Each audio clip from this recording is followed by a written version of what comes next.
this next little clip is we were called forest gardening. We're doing it inside rather than outside because it's cold out there. And it's just a few of my thoughts, because I'm always involved with the forest gardens of North Wales, or any other gardens in North Wales. If you go to North Africa, you will see the forest garden concept in action. You will get layers of plants growing one under the other, like you get in a natural forest. In North Africa, go to Morocco or somewhere, Tunisia, you will get big tall date palms as the top layer, the top canopy. Then as a second canopy below them, you might get, for example, pomegranates. Below them, yet again, you might get cereals growing. I think barley's the main one they grow. Certainly in the Canaries, you get, so there's three layers there, to an extent emulating the wild. If you read your books about forest gardening, remember they're always written by people very evangelical. If you read your books about forest gardening, they will say on the ground you could have strawberries, perhaps, piles of rotten logs to make mushrooms. Then you could have a canopy, a layer of bushes, currants, gooseberries and so on.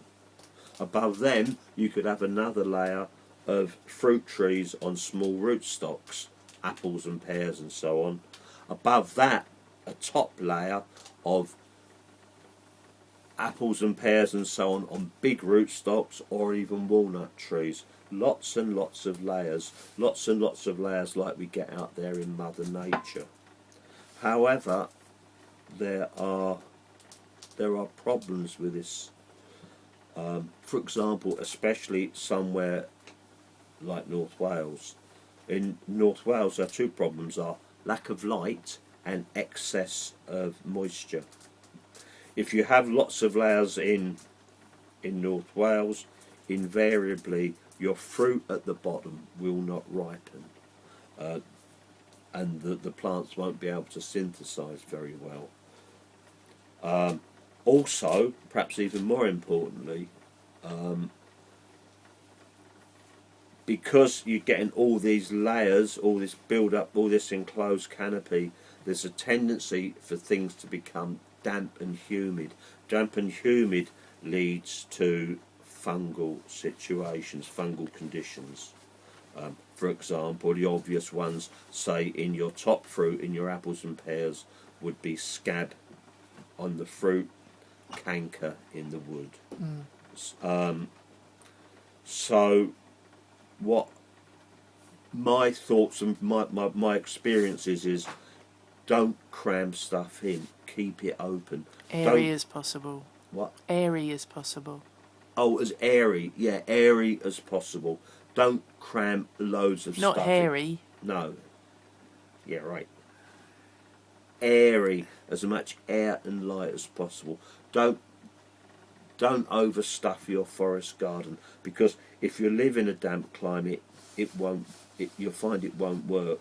And make sure you choose, for example, varieties that can flourish in low light and high humid conditions, varieties that are disease resistant, because it's damper in a forest garden, and also you can't rake up your infected leaves or pick up your rotten fruit, so you're in a situation where you're likely to get reinfections, a cycle of reinfection.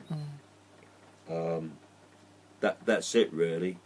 I hope I'm not being a downer, but do your homework, do your thinking before you just start banging everything into the ground. Okay, thanks Sarah.